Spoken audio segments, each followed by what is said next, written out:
Estamos en un momento de Adviento, en un periodo de Adviento. Como ustedes saben, el domingo pasado iniciamos nosotros una nueva serie y esta serie nos habla acerca de ese regalo para todas las naciones.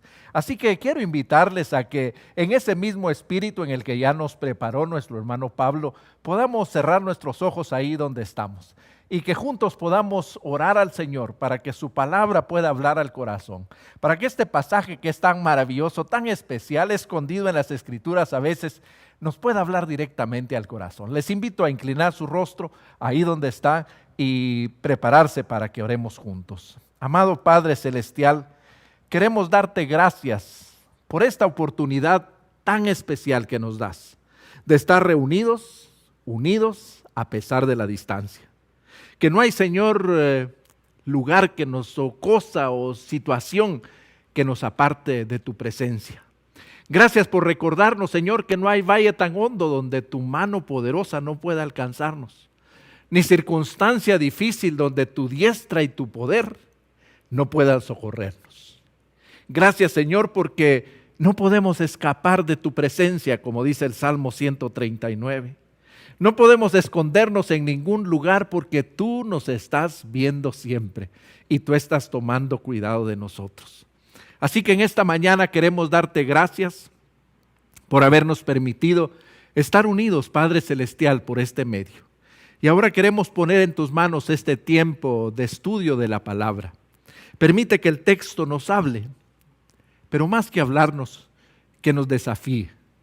Permite que abra nuestra mente para que podamos comprender aún más, Señor, ese sacrificio que acabamos de recordar. Pero sobre todo que nos dé valor y fortaleza para recordar el propósito de su venida, de ser un regalo para todas las naciones. Señor, oramos en el nombre de nuestro Señor Jesucristo. Amén. ¿A quiénes de ustedes les gusta la historia? Bueno, a veces pareciera que la historia no es precisamente la materia que más nos gusta. Recordar tantas fechas, recordar situaciones y circunstancias. Pero cuando hablamos de genealogía todavía se pone mucho más difícil.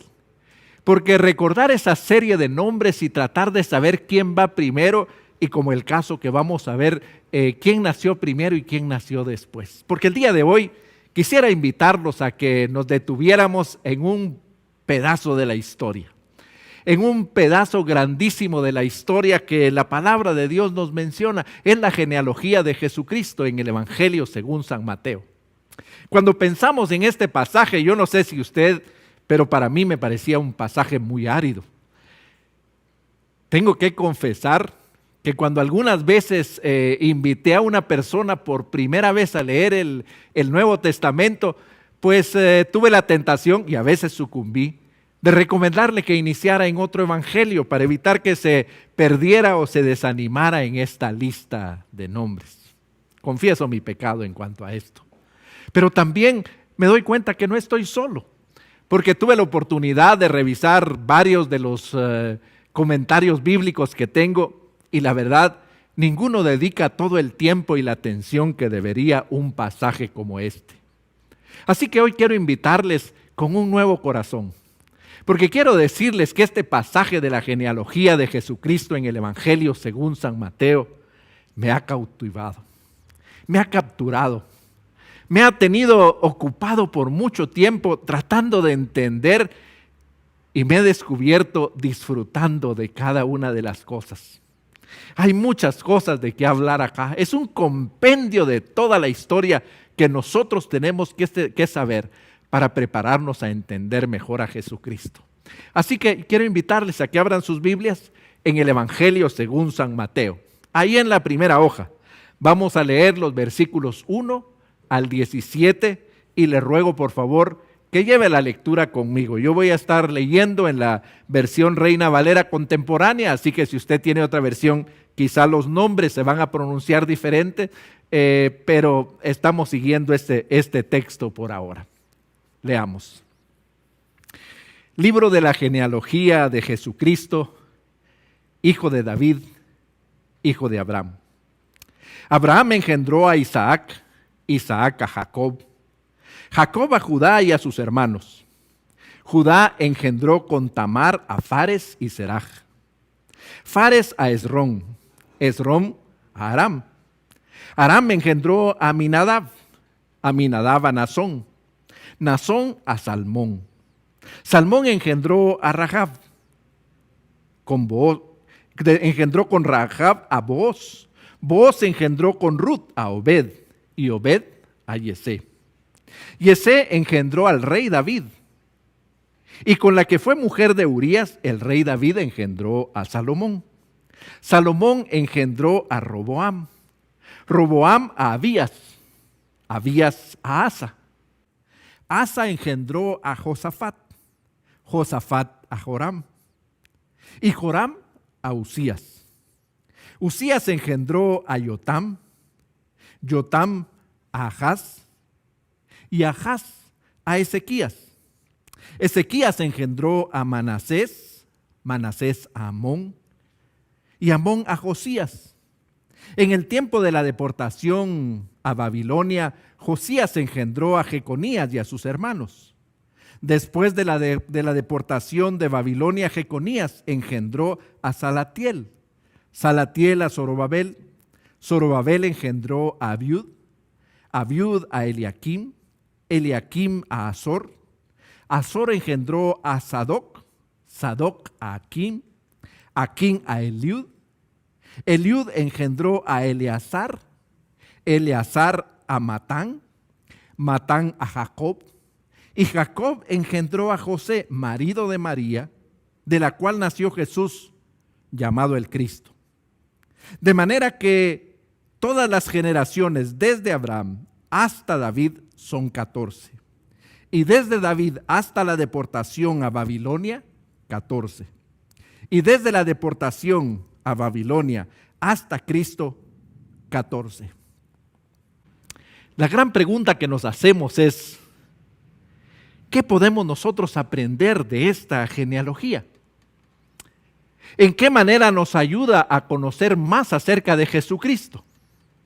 Pero particularmente en el tiempo que nosotros estamos viviendo, ¿cómo nos enseña a nosotros a poder aprender y a prepararnos mejor para este tiempo de Adviento y en particular para recordar el nacimiento de nuestro Señor Jesucristo? Este libro comienza con las siguientes palabras: libro de la genealogía de Jesucristo. Es interesante porque esta primera frase es exactamente la primera frase con la que aparece el libro de Génesis.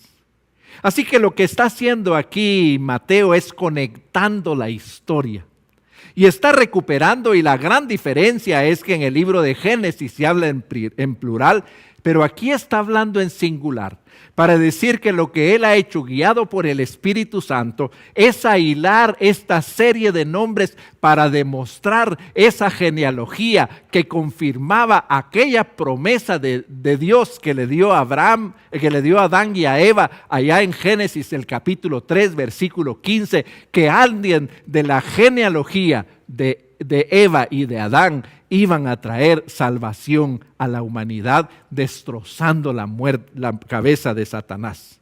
Así que lo que nos muestra aquí es que este es el libro de los orígenes. Este libro nos habla acerca de quién es Jesucristo. Nos habla acerca de en qué manera Jesucristo viene a resolver cada una de esas preguntas que nosotros tenemos acerca de la historia. Pero también menciona dos nombres que eran muy importantes para los que estaban leyendo por primera vez este texto. Dice, libro de las genealogías de Jesucristo, hijo de David, hijo de Abraham. David y Abraham eran dos personajes muy importantes para los judíos y lo son para nosotros también. Abraham, en primer lugar, significaba este pacto que Dios había hecho con Abraham. El pacto que nosotros leemos inicialmente en Génesis capítulo 12, versículos 1 al 3, donde promete para Abraham que él lo va a hacer padre de una nación. Le promete, aun cuando todavía no tenía hijos, que iba a ser de él una nación y que esta nación iba a llegar a ser grande. Pero no se queda ahí. sino que le dice que esta nación iba a ser bendecida por Dios con un propósito. El propósito de bendecir todas las naciones de la tierra. De esa descendencia es Jesucristo. De esa descendencia que el Señor había prometido que iba a ser bendición para todas las naciones, de ahí es donde viene Jesucristo. El segundo nombre que utiliza es el nombre de David. Y David era sin duda uno de los personajes más amados por los judíos. Nada menos que era el rey que podríamos decir más famoso y más importante para ellos. Porque el rey David había recibido una promesa, como nosotros leemos en 2 de Samuel capítulo 7 versículo 16, que David iba a tener un descendiente por la eternidad entre sus descendientes en el trono de Israel. Dios le promete ahí en este pasaje que nunca iba a faltar alguien de su descendencia en el trono de Israel, pero que uno de ellos no solamente iba a estar en el trono, sino que iba a estar en el trono por la eternidad. Así que cuando nosotros leemos estos dos nombres, nos damos cuenta que para el lector que está comenzando a leer esta serie, conecta esos dos elementos. Conecta que este niño del cual se habla, este origen o este nombre, este Jesús del cual se describe el origen aquí, es nada menos que la mayor bendición para todas las naciones y el Rey eterno que el Señor había prometido a David. Y eso es lo que justamente afirma ahí cuando nosotros vemos al final en el versículo 16. Cuando menciona en este versículo, y Jacob engendró a José, marido de María, de la cual nació Jesús, llamado el Cristo. Así que este niño no solamente es descendiente de Abraham, como la bendición para todas las naciones, no solamente es el descendiente de David como el Rey eterno, sino que tiene un nombre y tiene un título. Él es Jesús, el Mesías, el esperado por todas las generaciones. Cuando nosotros seguimos leyendo esta genealogía, nos preguntamos, ¿por qué tiene tantos nombres? Y en realidad el propósito, uno de los propósitos que encontramos es mostrarnos a nosotros cómo era este niño. Pero también nos muestra quién es este niño. Así que luego de demostrarnos que es hijo de Abraham, que es descendiente de David y que es el Mesías, entonces comienza a describirnos cómo es Él y particularmente nos muestra a nosotros los atributos. Quiero escoger a 5 de los muchos personajes y nombres que encontramos aquí para ver en estos 5 nombres, en primer lugar, 4 atributos de Dios. Y en segundo lugar, que nosotros podamos ver el propósito del nacimiento de nuestro Señor Jesucristo. El primero de estos que nosotros encontramos es Jacob. Y cuando leemos a Jacob, lo que nos muestra es que Dios es soberano. Cuando leemos, dice, Abraham engendró a Isaac e Isaac a Jacob. Todos sabemos quién es Jacob, se le menciona mucho en la palabra, pero sabe, Jacob no debería de estar ahí. En primer lugar, porque Jacob no era el primogénito. Como usted sabe, era el segundo hijo. Pero la segunda razón por la que él no debería de estar ahí es porque Jacob tampoco era una persona que podríamos llamar digna de estar acá. ¿Usted recuerda qué significa su nombre? Sí, por supuesto. El nombre de Jacob significa engañador, o dicho más exactamente, embaucador. Así que él, a pesar de no ser una persona que podría describir las características para estar en esta lista, está. ¿Por qué? Porque el Señor es soberano. En primer lugar, porque Dios muestra su misericordia con quien quiere mostrar su misericordia, como dice en Éxodo capítulo 33, versículo 19. O como leemos más adelante nosotros en Romanos capítulo 9, versículo 13, el Señor es soberano. Y Él decide escoger al menor para ponerlo sobre el mayor. O escoger en este caso al segundo hijo para ponerlo sobre el primogénito. Dios es soberano. Ese Dios encarnado es un Dios soberano que decide escoger y poner al frente a quien Él quiere. Y el Señor, en su gracia y su misericordia, nos ha escogido a nosotros. Pero también cuando seguimos leyendo nos damos cuenta que el Señor escoge al que no es nada para hacerlo algo. Y creo que María lo puso muy bien en el Magnificat, cuando ella ya en Lucas capítulo 1, versículo 53, Él dice que el Señor levanta al pobre del muladar y lo pone en medio de los príncipes. Así que cuando nosotros leemos este pasaje nos damos cuenta que lo primero que nos recuerda es que ese niño que nació en Navidad, el niño cuyo sacrificio nosotros recordamos, es un Dios soberano, que en medio de su soberanía Él decide a quién escoger y a quién invitar a su mesa para compartir con Él el pan y el vino. La segunda característica que quisiéramos ver aquí en otra serie de personajes es que Dios es fiel. ¿Sabe una cosa interesante de la genealogía? Es que contra todo pronóstico y contra toda costumbre, en esta genealogía aparecen 4 mujeres. Y cuando nosotros leemos la vida de estas 4 mujeres, podríamos decir que las 4 mujeres aparecen correcta o incorrectamente sospechosas de tener relaciones sexuales ilícitas. Pero están acá. El Señor las pone en medio de esta genealogía para recordarnos a nosotros en primer lugar que Dios es fiel. Las primeras 2 de ellas son Tamar y Rahab. Tamar, como ustedes recuerdan, era la esposa del hijo de Judá. Y si ustedes hacen memoria de la historia, o si no la recuerdan, permítanme recordarla para ustedes. Bueno, Judá escogió a esta mujer, a Tamar, para que fuera esposa de su primogénito.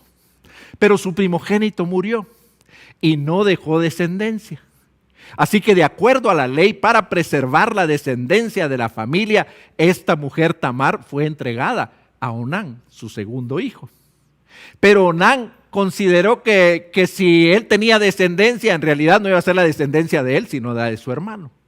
Así que él decide evitar de todas las maneras posibles que Tamar quede embarazada. Y el Señor lo mata.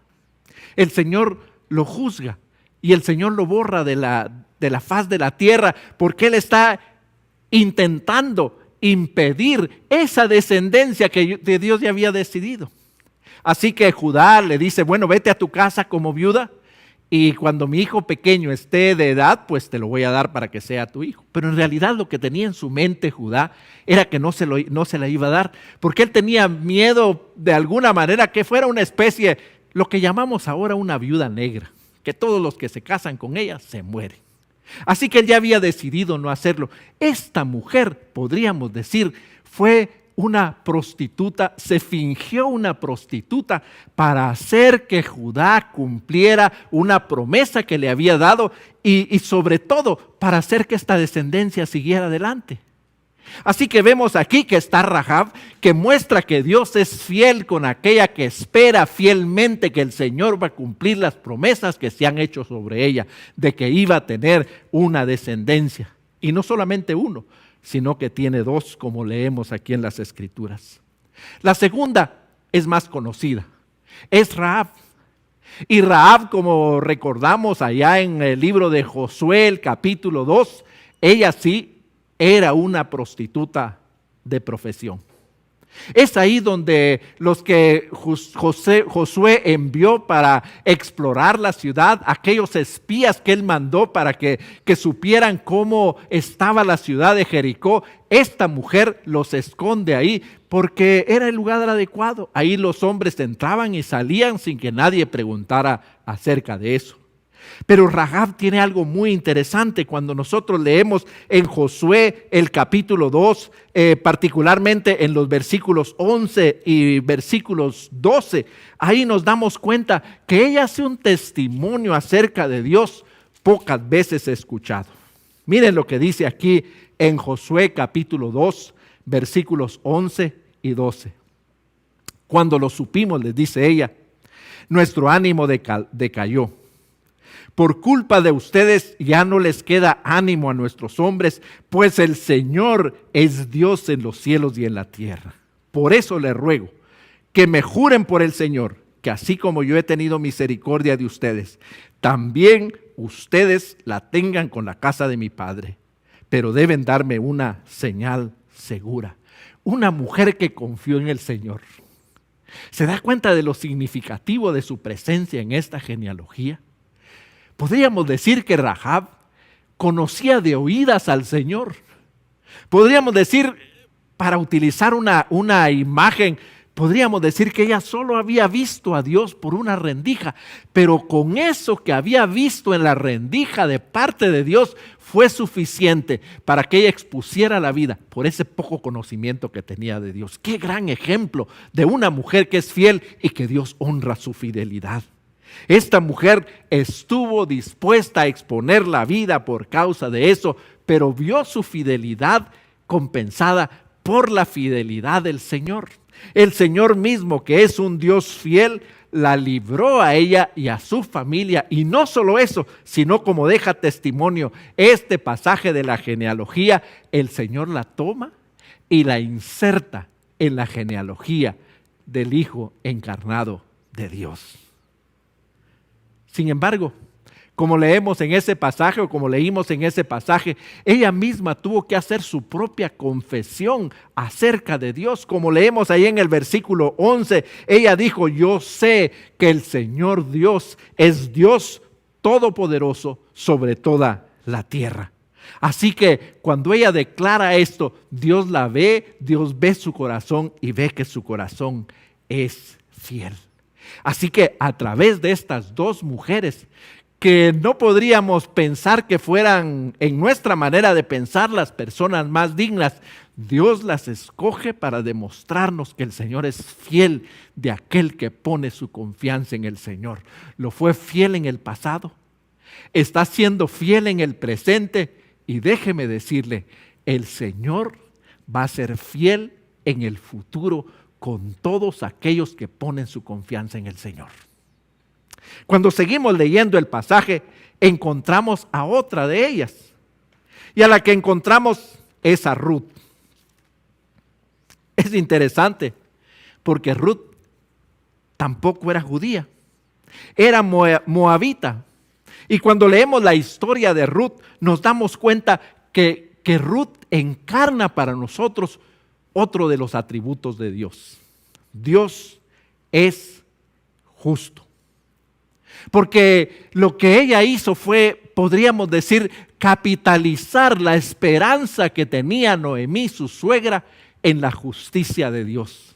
Noemí se abraza, por decir así, del cuello de la justicia de Dios y Ruth se le tira a la cintura.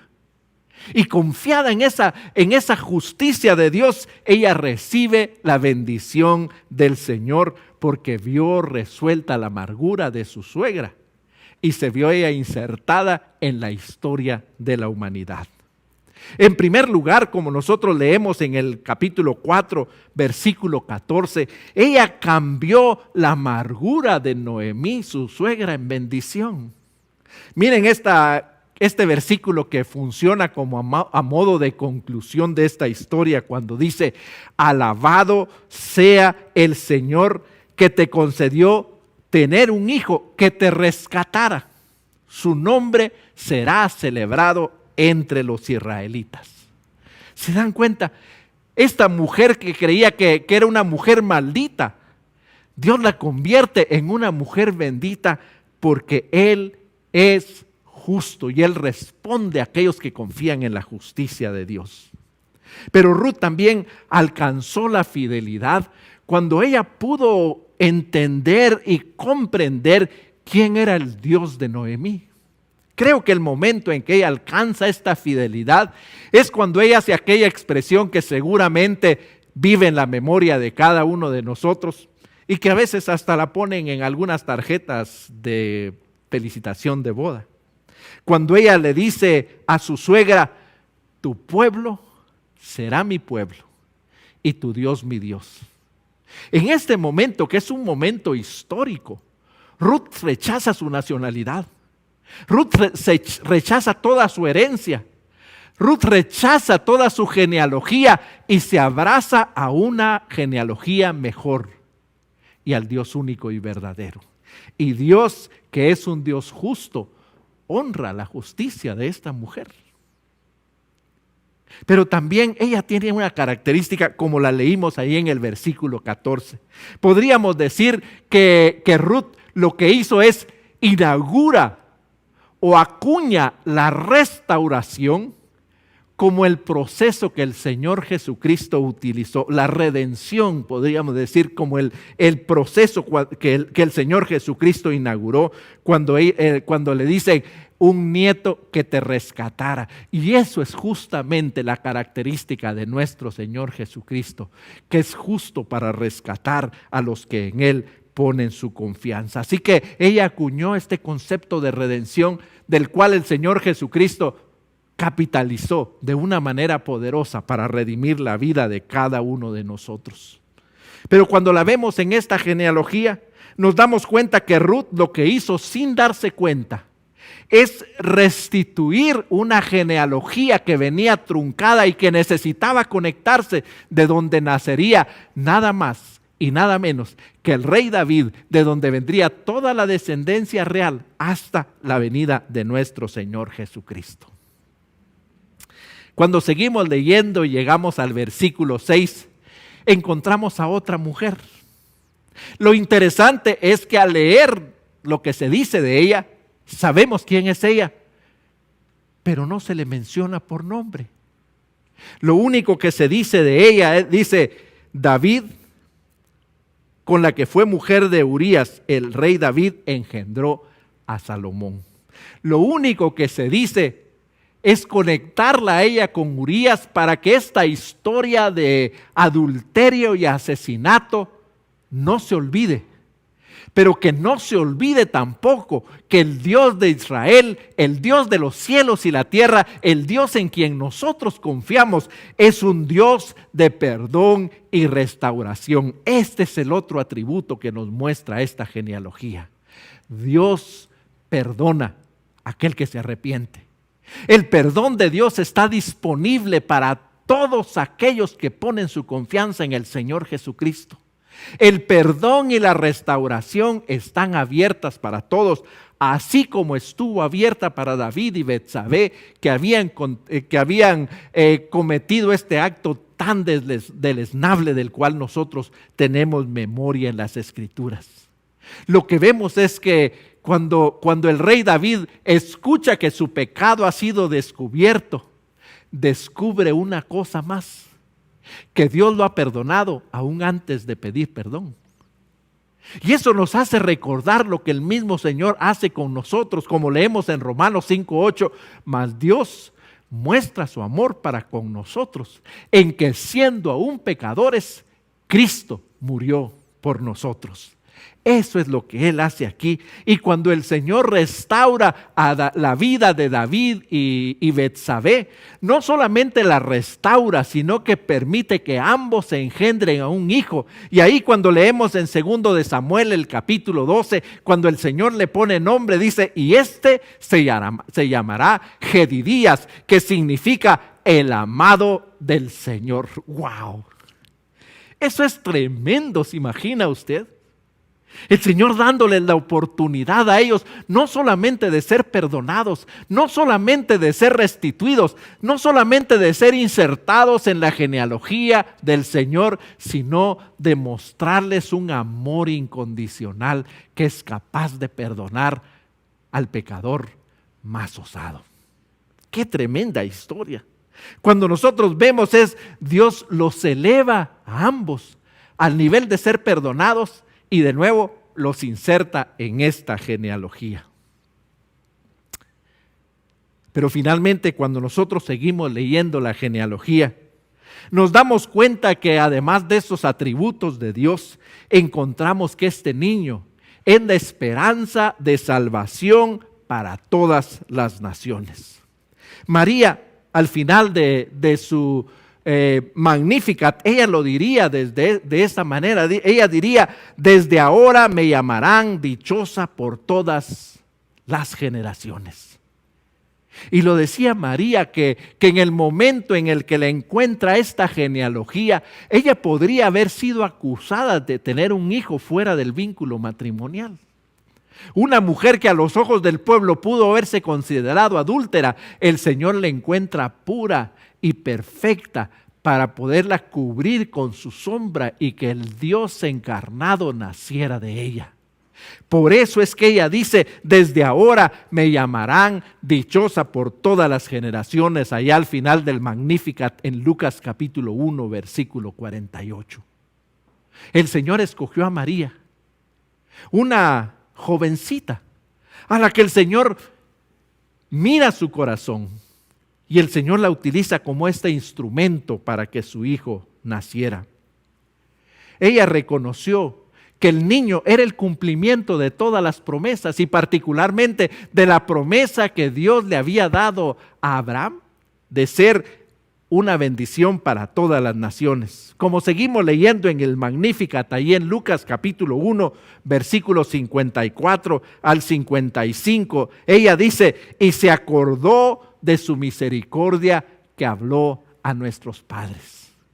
Ungida por el Espíritu Santo, movida por el Espíritu Santo, ella conecta el nacimiento de Jesucristo con toda la historia de Israel. Ella conecta el nacimiento de Jesucristo con la bendición para todas las naciones. Ella conecta a aquel niño que llevaba en su vientre con esa promesa de que todas las naciones iban a ser bendecidas. Pero María también lo afirma. Cuando ella recibe con gozo, ella recibe con alegría las emocionadas palabras de Simeón. Recuerdan allá en el capítulo 2 de Lucas, cuando ella y José llevan al niño para ser presentado en el templo. Ahí encuentran a este Simeón, a alguien a quien el Señor le había dicho que no moriría hasta que no viera la redención de Israel. Y cuando él toma al niño en los brazos, dice: Señor, despide a tu siervo en paz, porque mis ojos han visto tu salvación, la redención para Israel. Pero no solamente eso, sino dice: la salvación que has preparado a la vista de todos los pueblos, luz reveladora de las naciones y gloria para tu pueblo Israel. Aquel hombre, movido por el Espíritu Santo, vio que lo que tenía en los brazos no era un niño común y corriente. Se dio cuenta que era el Dios encarnado. Se dio cuenta que aquel niño tenía coincidían, se intercruzaban todas las promesas que el Señor había hecho para el pueblo de Israel y a través del pueblo de Israel para todas las naciones que nos incluyen a nosotros. Así que ella recibió esta palabra con alegría, aun cuando, si nosotros seguimos leyendo, encarnaban un dolor profundo para ella cuando él le dice: aunque a ti te traspasará el alma con una espada. María exhibió ese carácter sobrenatural cuando es capaz de recibir la palabra del ángel, pero también todas las consecuencias que éstas traían. Ella sabía el camino que le hacía por delante, y a pesar de eso, ella dice: hágase con tu sierva conforme a tu voluntad. María sabía que estaba siendo el canal de bendición para todas las naciones, y lo único que hizo fue ponerse disponible a la voluntad de Dios. Pero María también supo que tenía Dios un plan perfecto para ella, que Dios la había escogido para hacer un impacto significativo en el mundo, para hacer una tarea que nadie más iba a hacer. Y ella lo dice en el Magnificat, cuando dice: me felicitarán todas las generaciones. Ella reconoce que Dios la ha escogido en su misericordia y termina diciendo: desde ahora me dirán: María, Dios te ha bendecido. Gloria al Señor. Qué pasaje más maravilloso. porque termina con esta historia de una mujer que es capaz de recibir esta promesa con todas sus consecuencias. Una jovencita que para lo que entendemos no tenía una madurez en nuestra manera de pensar, pero tenía una relación tal con Dios que ella puede percibir en el preciso instante lo que el Señor quería hacer en su vida. Así que aquel niño que nació en Navidad es un niño con historia, con toda la historia que usted puede imaginarse. Como nosotros vemos aquí, particularmente como lo leemos al seguir la trayectoria de esta genealogía, diríamos que Mateo lo que hace es utiliza esta estrategia para entrelazar, para entretejer a Jesucristo, no solamente con la historia de Israel, sino con la historia de toda la humanidad. Él es el deseado de todas las naciones. Él es el Hijo de Dios que ha venido para bendecir no solamente al pueblo de Israel, sino a todas las naciones. Él es el Hijo de Dios que Dios quiere utilizar para que podamos nosotros tener esperanza y redención. Sí, Él es un Dios soberano. Y Él nos ha escogido a nosotros para que nosotros escuchemos el día de hoy esta historia. Sí, Él es fiel. Y Él ve el corazón de cada uno de aquellos que esperan en Él. Y Él muestra su fidelidad. Él es justo para aquellos que esperan en la justicia del Señor.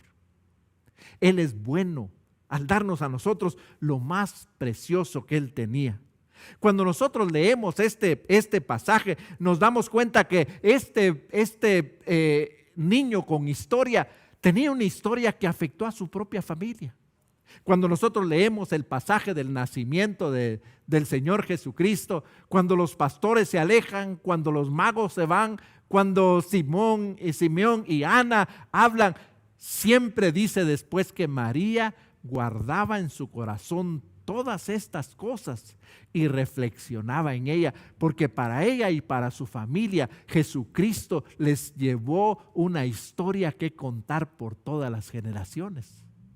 Pero no solamente a ella, sino también para todo Israel, porque cuando nosotros leemos aquí también recordamos lo que dice en Ageo capítulo 2 versículo 7, que dice: y haré temblar todas las naciones y vendrá el deseado de todas las naciones y llenará de gloria esta casa, ha dicho Jehová de los ejércitos. Así que no era solo una historia para la familia, era una historia para todo el pueblo de Israel. Y este niño les dio una historia que contar para todas las naciones, pero también en especial este niño es una historia para la humanidad. Y creo que quien mejor la puede articular sin duda es Simeón en esta mezcla de profecía y de confirmación de las profecías que él da cuando él expresa que este niño era la luz reveladora de todas las naciones. Y él sin duda estaba evocando en su memoria lo que dice en Isaías 49:6, cuando el Señor le dice a su siervo: muy poca cosa es para mí que seas mi siervo, y que levantes las tribus de Jacob, y que restaures al remanente de Israel. Y luego le dice: te he puesto como luz para las naciones, para que seas mi salvación hasta los confines de la tierra. Y sin duda que al leer ese pasaje nos lleva de la mano como nos lleva Isaías capítulo 52 versículo 10, cuando dice: el Señor ha desnudado su brazo a la vista de todas las naciones, y todos los confines de la tierra verán la salvación de nuestro Dios. Hermanos, eso es lo que nosotros recordamos en la Navidad. Esa es la razón por la que nosotros celebramos el Adviento. Porque eso nos recuerda a nosotros que todas estas promesas de un tremendo impacto en la historia y en el mundo, las hemos visto nosotros con nuestros ojos cumplidas en nuestra propia vida. Así que este niño tiene una historia. Esta genealogía tiene una historia que contar. Y esta genealogía el día de hoy nos ayuda a saber quién es este niño que nosotros recordamos su nacimiento en Navidad. Nos recuerda cómo es este niño del cual nosotros recordamos su nacimiento en Navidad, pero en particular nos recuerda cuál es el propósito de este niño que nosotros celebramos ahora, que vino para ser esperanza de todas las naciones, para cumplir la promesa que de esa descendencia de Abraham iba a haber bendición para todas las naciones, para ser ese siervo que no solamente iba a ser de luz para todas las naciones, sino de bendición para cada una de ellas. Ese niño que encarnó esa redención de la que nosotros vemos en el libro de Ruth, que Él abre su mano y le extiende para redimir a cada uno de nosotros. Ya hemos estudiado esto, ya hemos visto toda la historia que nos cuenta este pasaje de la genealogía de Jesucristo en el Evangelio según San Mateo. Pero solo nos falta responder una pregunta. Y la pregunta es: ¿qué es lo que usted va a hacer con esta historia? Porque negarla no puede. Está plagada de evidencias que de todas a todas luces demuestran no solamente quién es Él, sino cómo es Él y cuál es el propósito de su venida. Ignorarla no puede, porque la va a estar oyendo de muchas maneras y ahora usted la conoce. ¿Qué hará usted con esta historia? Porque ignorarla le puede costar la vida. Solo tiene una opción: o la acepta o la rechaza. Si usted la acepta, todas estas promesas que se ilustran aquí acerca de la redención y la salvación serán para usted.